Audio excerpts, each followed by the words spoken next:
Você sabia que idosos e pessoas com deficiência como Parkinson e Alzheimer podem pagar menos na hora de comprar um carro? Sabia que tem alguns impostos que elas não precisam pagar? E que elas podem até mesmo se aposentar em razão dessas doenças, porque elas têm o que a gente chama de incapacidade? Então fica até o fim do vídeo que eu e mais duas colegas da Clínica de Direitos Humanos da Unifap, em parceria com o Projeto Reviver, vamos falar um pouco sobre. Meu nome é Gabriel Machado e esses são 3 direitos que idosos e pessoas com deficiência como Parkinson e Alzheimer têm e que você talvez não sabia. Direito número 1.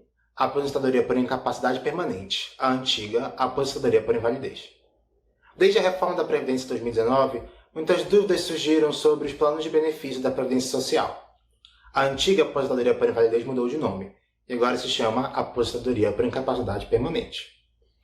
É importante esclarecer que as informações que a gente vai dar aqui não se aplicam a quem é assegurado pelo regime próprio da Previdência Social. Isso porque essas pessoas que são vinculadas aos municípios, aos estados e à União têm uma legislação separada, específica para os seus casos. Então aqui a gente vai falar só de quem é CLT, valeu? A aposentadoria por incapacidade permanente é um benefício concedido aos segurados considerados permanentemente incapazes. Isto é, pessoas que não têm condições de serem reabilitadas para exercer sua função antiga e nem condições de começar a exercer uma nova função. Nesses casos, o benefício vai ser concedido enquanto permanecer a sua invalidez, e essa incapacidade só pode ser provada por perícia médica. De acordo com o site oficial do INSS, que está aqui embaixo na descrição, primeiro a pessoa vai ter que dar entrada no auxílio-doença lá no INSS. E aí vai caber a perícia médica ou manter o auxílio-doença ou indicar a aposentadoria por incapacidade permanente. Para se aposentar nessa modalidade, pessoas acometidas com Parkinson e ou Alzheimer não precisam comprovar um período mínimo de contribuição ao INSS. Há a dispensa do período mínimo de carência.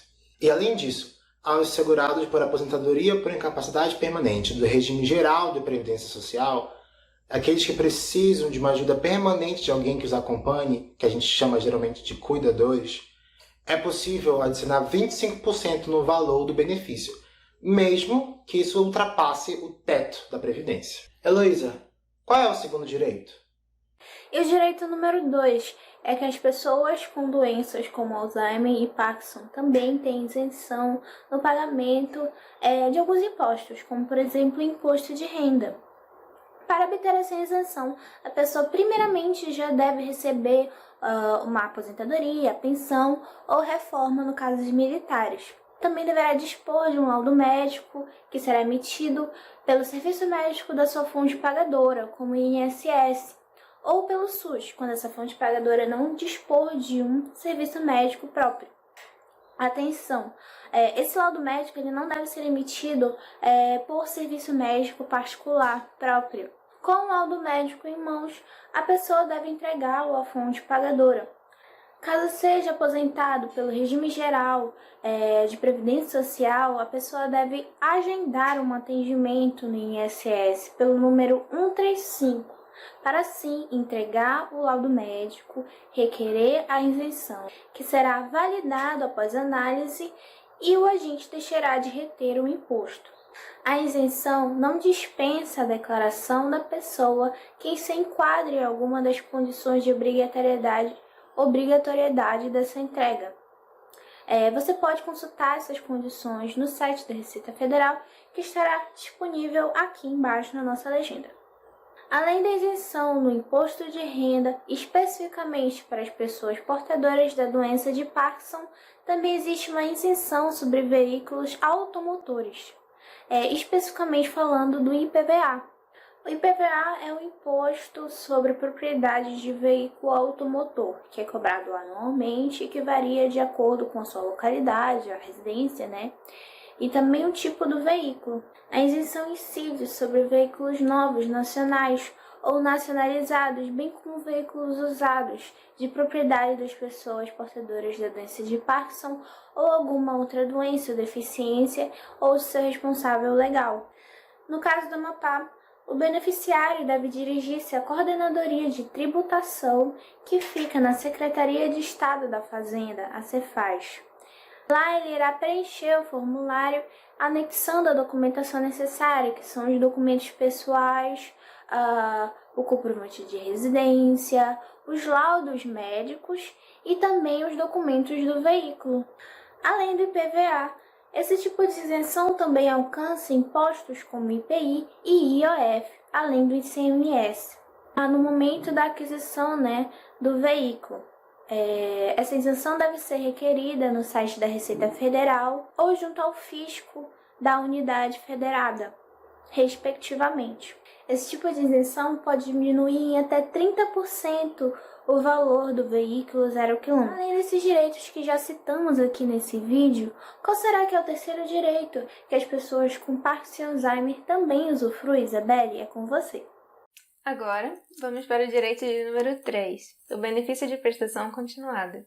Previsto na Lei Orgânica da Assistência Social, o benefício de prestação continuada, o BPC, é a garantia do recebimento de um salário mínimo mensal de R$ 1.045 ao idoso com 65 anos ou mais, ou a pessoa com deficiência pertencente à família cuja renda mensal por pessoa não ultrapasse a 1/4 do salário mínimo, ou seja, R$ 261,25.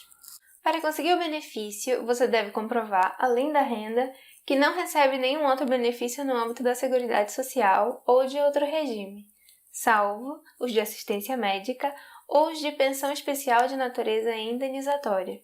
Além disso, o beneficiado deve ter inscrição no Cadastro Único para Programas Sociais do Governo Federal, o CadÚnico, realizada ou atualizada nos últimos 2 anos. É no momento dessa inscrição em que são declaradas as informações necessárias para o cálculo de renda familiar mensal por pessoa. Há a possibilidade de outras formas de provar a situação de miserabilidade ou de vulnerabilidade do grupo familiar. A pessoa com deficiência, especificamente, deve demonstrar a existência de impedimento de longo prazo, aquele que incapacita a pessoa para a vida independente e para o trabalho pelo prazo mínimo de 2 anos, podendo ser este de natureza física, mental, intelectual ou sensorial, que obstrua sua participação plena e efetiva na sociedade, em condições de igualdade com os demais. Em razão da pandemia do novo coronavírus, o critério de aferição de renda familiar mensal por pessoa poderá ser ampliado para até meio salário mínimo, ou seja, R$ 522,50, diante de algumas situações específicas, como em caso de comprometimento do orçamento familiar, com gastos em saúde, médicos, fraldas, alimentos especializados, medicamentos não fornecidos pelo SUS ou em serviços não prestados pelo Serviço Único de Assistência Social, o SUAS. Esses gastos podem, inclusive, serem retirados do cálculo da renda nesse período de pandemia. Então guardem as suas notas fiscais. E coisa boa! O requerimento desse benefício pode ser realizado de forma online pelo portal Meu INSS ou pelo aplicativo de mesmo nome, que você consegue encontrar na loja de aplicativos do seu celular. Se sobraram dúvidas, a Clínica de Direitos Humanos, às quartas-feiras, oferece assistência jurídica gratuita aos pacientes do Projeto Reviver. Em razão da pandemia, estamos atendendo por videochamada às 10 e às 11 horas da manhã. Entre em contato conosco pelo nosso e-mail cdhunifap@gmail.com e todas as nossas redes sociais estarão aqui na descrição. Se o vídeo ajudou você de alguma forma, ou se você gostou do vídeo, deixe o seu like, se inscreva no canal e ative o sininho para não perder nada sobre o Projeto Reviver. Tchau e obrigada por assistirem o vídeo.